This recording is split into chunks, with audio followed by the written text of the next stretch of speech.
we are going to compare the impact of starting Social Security benefits at age 62 versus waiting till age 70. Which is better? That is the subject of this video. Welcome to another episode of the Financial Fast Lane. My name is Lane Martinson. And so today we are comparing the difference between starting Social Security benefits at age 62 versus waiting all the way till age 70. Which one is better? And we're going to compare and look at the numbers. And so before we do, understanding some fundamentals of how Social Security works, you want to and need to understand the FRA. FRA stands for full retirement age, and it is the age in which you would receive your full benefit. It is the promised benefit. It's what Social Security considers your full benefit, okay? And so if we were to start Social Security before that, then you get a reduced benefit. If you would delay past that age, you get an increased benefit. So the full retirement age is based on your date of birth. And so if you take a look at this chart, if you were born in 1954 or earlier, your full retirement age is 66. If you were born in 1955, it's going to be 66 in 2 months, 1956, 66 in 4 months, and so on, all the way up till 1960. So if you're born in 1960 or later, your full retirement age will be 67, okay? Now, that's important. And also, you want to understand what the PIA stands for. So the PIA is the primary insurance amount. It is the dollar amount that you would get at your FRA.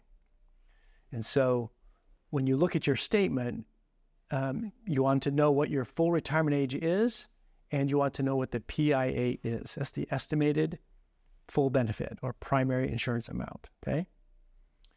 Now, if we go ahead and claim early at age 62, because that's the first age of eligibility for Social Security retirement benefits, and we can claim any time in between there and age 70, if we delay past our full retirement age, we are going to be earning delayed retirement credits. So here's an example. Let's say we have an individual with a full retirement age of 67. They have a PIA of $2,000 per month. If they go ahead and claim at 62, that's going to be reduced to $1,400. And that represents a 30% reduction. Now, if they were to delay all the way till 70, it would be $2,480, which represents a 24% increase from the full benefit, okay? Now, as you look at these numbers do not include the cost of living adjustment. Now, cost of living adjustment is obviously going to vary year by year, but on average, since 1985, the COLA has been right around 3%. So we can anticipate that whenever we start our benefits, on average, they'll be increasing by about 3% each year. And so if we look at these numbers with the COLA included, you can see that they're quite a bit different. So at age 70, the benefit would actually be $3,235 in this example. And if you were to start benefits at age 62, after 8 years of receiving those benefits, by the time you get to age 70, the benefit would be $1,837. And so looking at this, year by year, this first column here is assuming that we start benefits at 62. It's reflecting the cost of living adjustment that's anticipated. And then let's compare that now with if we were to delay, okay? So we're going to have several years of zeros, right? Because we haven't started Social Security at all. But we're still getting the benefit of that 3% increase. Now let's fast forward to you're 70 years old. Had you started earlier, your monthly benefit is $1,837. Had you deferred and you kept working perhaps a little longer, to where you didn't need to start the Social Security benefits if you're able to do that.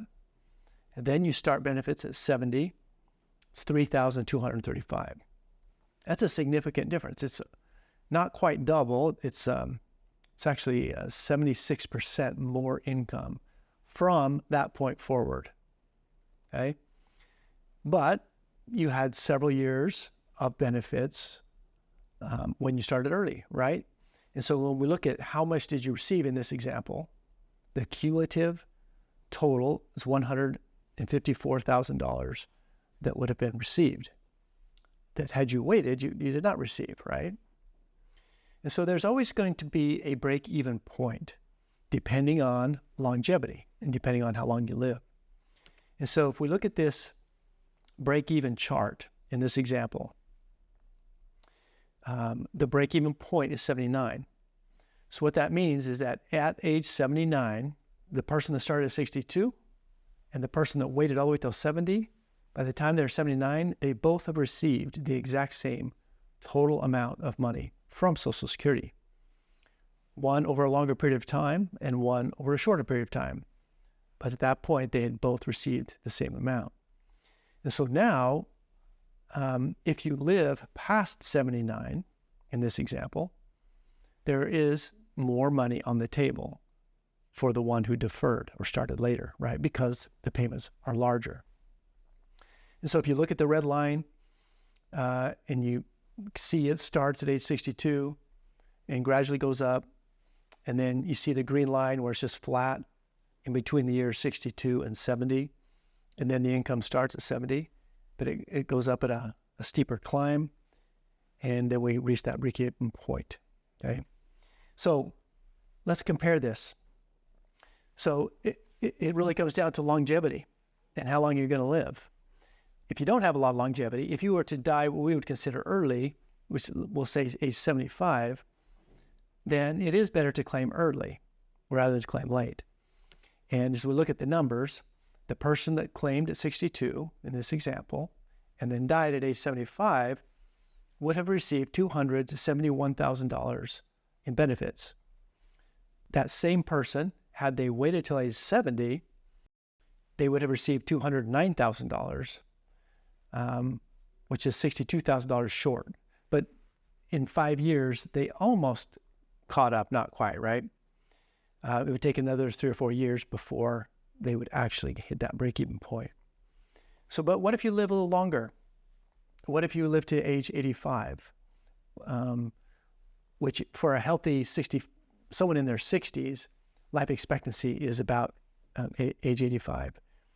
And so in this example, the person that started at age 62, $564,000. The person that waited until 70, $725,000. So a pretty significant difference, $160,000 more money in this example. And then for those who have some extra longevity, my dad, my good friend Dave Kagi, and many others, the fastest growing segment of the U.S. population is people age 85 and over. And so there is a lot of people that fit into this category. And so if they defer, there will be more money available that they're entitled to through Social Security benefits. And so at age 95, had you claimed early at 62, the total payout at that point, $958,000. For the person who waited till age 70, $1,418,000. We're almost $500,000 difference in this example for delaying in total cumulative benefits, right? Now, I realize there's a whole lot of reasons why it might make sense to claim benefits early versus later.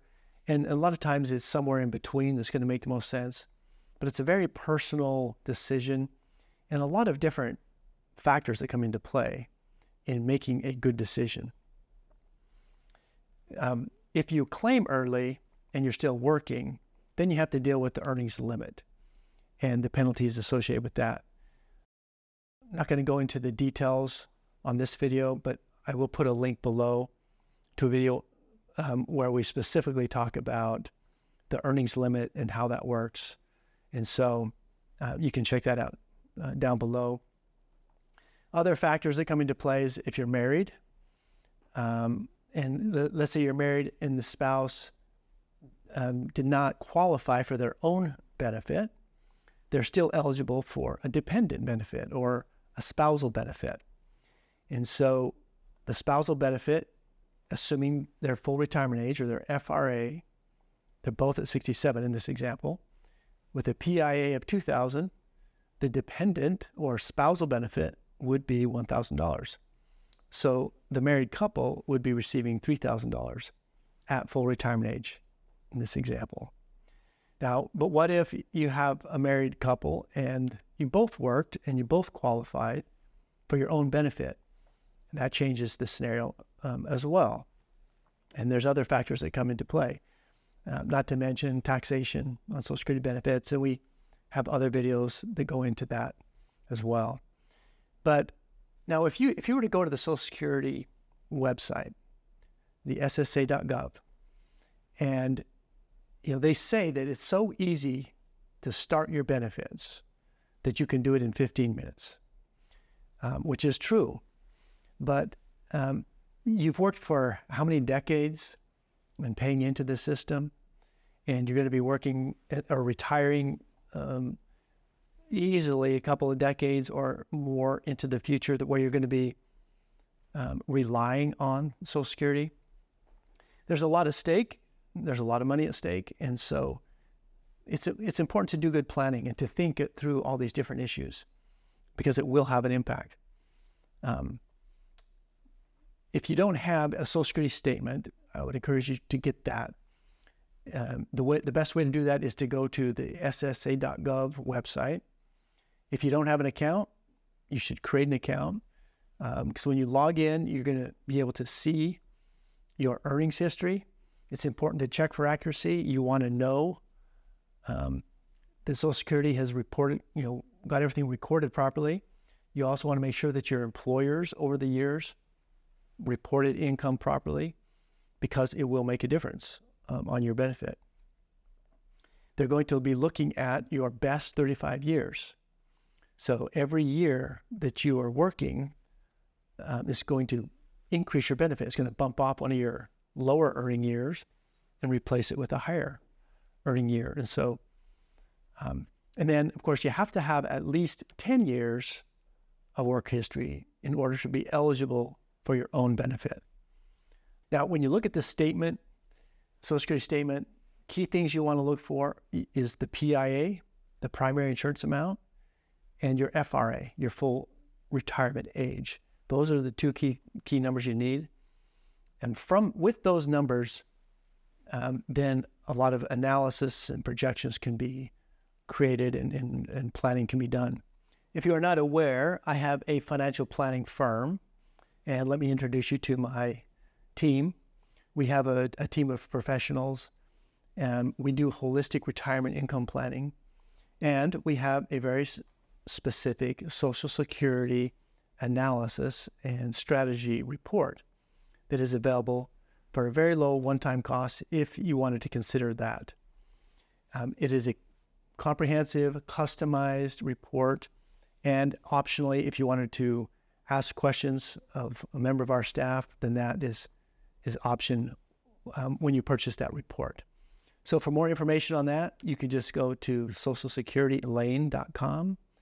And I hope you found this beneficial. We do have more videos coming out here. We're going to talk real specifically about spousal benefits and the different issues that come into play there, whether you're divorced from a spousal benefit from a former spouse, also the survivor's benefit, and this very unique and specific rules around that. And so hope you'll subscribe if you haven't, and also set notifications, because the internet is a very big place and it's easy to get lost in all the videos. And so we look forward to seeing you in the next episode of the Financial Fast Lane.